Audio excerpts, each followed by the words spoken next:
So there's this moment at the center of Longfellow's Evangeline, where Longfellow articulates for the first time what I would call his mature vision of the relationship between the romantic drive in the human and the spiritual drive in the human. And at the same time, Longfellow's articulating the conditions for what it takes to be a hero, what it takes, in particular, to be a heroine. I want to read to you from the center of Evangeline. We talked in the last video about how Evangeline begins her poem as an innocent farm girl growing up in a French Catholic colony in Nova Scotia, how that whole world is destroyed by the English. Evangeline's father dies as the English herd them onto ships and deport them from Canada. Evangeline's one true beloved, her betrothed Gabriel, is put onto another ship and taken who knows where. And part two of Evangeline starts after several years.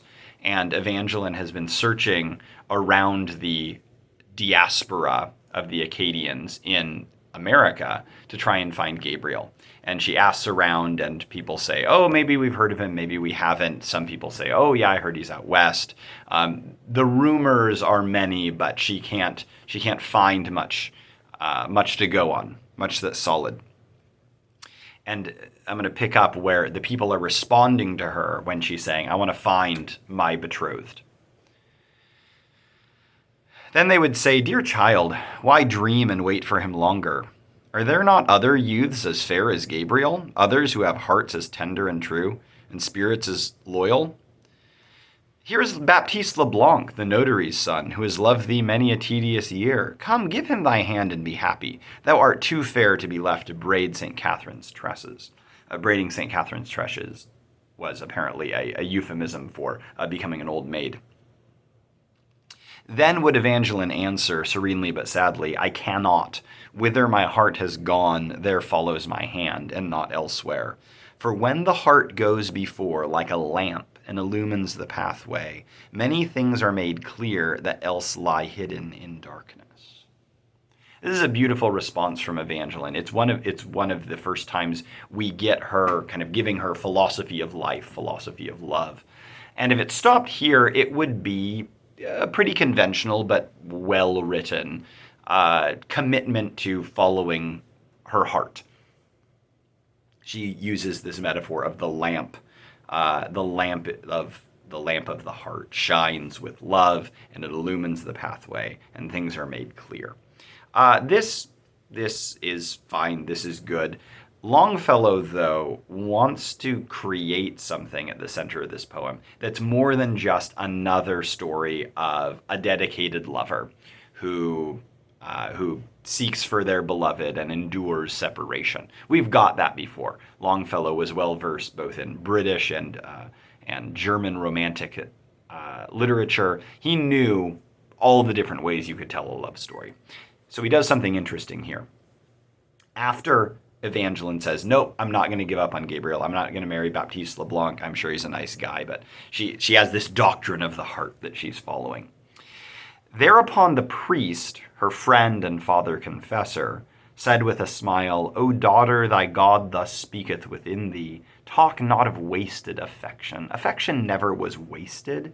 If it enrich not the heart of another, its waters returning back to their springs like the rain, shall fill them full of refreshment. That which the fountain sends forth returns again to the fountain. Patience, accomplish thy labor. Accomplish thy work of affection. Sorrow and silence are strong, and patient endurance is godlike. Therefore accomplish thy labor of love till the heart is made godlike, purified, strengthened, perfected, and rendered more worthy of heaven. Cheered by the good man's words, Evangeline labored and waited. Readers of Longfellow will notice that labor and wait is a self-quotation. He's quoting the end of the Psalm of Life, his 1839 kind of mass hit poem that everyone all over America and even in Europe became obsessed with and quoted and put on plaques. let us then be up and doing with a heart for any fate, still achieving, still pursuing, learn to labor and to wait. Two things that are never popular with the youth, but for some reason Longfellow made them sound romantic and great to pursue: labor and waiting. So Evangeline starts off this section of the poem seeking for Gabriel.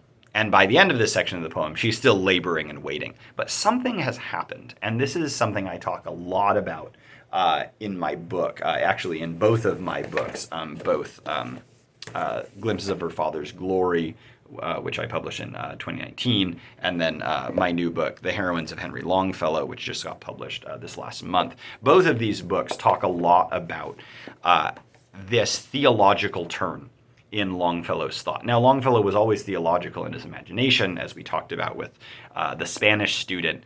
There's this real call to Christian virtue, Christian honor that Preciosa pursues, that's threatened. We remember the Count of Lara wants to impugn her virtue, and she says, no, because I love you, I can't let you hurt me like that, and even more, sully yourself. So it's not like Longfellow has not cared about things like Christian virtue, biblical ethics, things like that. But there's a theological move that takes place at the center of Evangeline that in particular gives a theological turn to the romantic quest itself. The romantic quest of I'm going to be true to my beloved and do hard things for them, labor and wait for them. As I said before, we've done that before. But Father Felician, who, if you remember from our last video, he's the person that Evangeline still knows when she's sent into exile. She's connected to him. He's her connection to her old community. And as you can see, she's traveling among other Acadians. But Father Felician is her friend and Father Confessor. He's described as that. So he hears her metaphor of the lamp. The heart is a lamp, it will illumine my pathway. And he associates it with another metaphor, namely the fountain. Yes, the heart will illumine, but the lamp or the fountain, they're both things that send forth things. But the fountain is interesting in it sends forth something, but if it doesn't go anywhere, it returns back and enriches the fountain, right? The fountain is a loop. We don't quite have that loop imagery, that sending out and receiving back what is sent out. We don't quite have that as clearly with the lamp imagery, and yet it's there with the fountain. And he interprets the love that's sent forth from the heart as the water that comes and then re-enriches the fountain. Its waters returning back to their springs like the rain shall fill them full of refreshment. That which the fountain sends forth returns again to the fountain. Patience, accomplish thy labor. Accomplish thy work of affection. So he's saying that this is a labor, this is a work. Sorrow and silence are strong. So laboring and waiting, sorrow and silence accompany laboring and waiting. They are maybe particular activities that demonstrate laboring and waiting. They are strong. And patient endurance, that's not just strong, that's godlike. And this language of godlikeness is very bold. And it's something that is a step forward in Longfellow's theological language. In The Spanish Student, he talked a lot about his heroine being saint-like, reminding the men who are in love with her of, the saints and their painted halos and their glow. It all seems a little metaphorical there. Father Felician here is cutting right to the point and saying, no, it's not like, oh, you're so beautiful, you're like a saint. No, this work of patient endurance, of sorrow and silence, this is godlike. And to participate in them is to start participating in godlikeness. This is almost mystical, I think. And if you, I talk about this a lot in this book, Glimpses of Her Father's Glory, about these concepts of deification, of celestial and divine light that Longfellow was encountering both in the writings of contemporary writers, but also the church fathers, John Chrysostom, Saint Cyprian of Carthage, both Byzantine and African saints that he's reading and interacting with. So Longfellow knows that when he uses this language of godlikeness, this is connected to early church and medieval theology. I mean, he encounters this and articulates it in more detail in his Dante notes that he's going to write in about 20 years after Evangeline. So why am I focusing on this?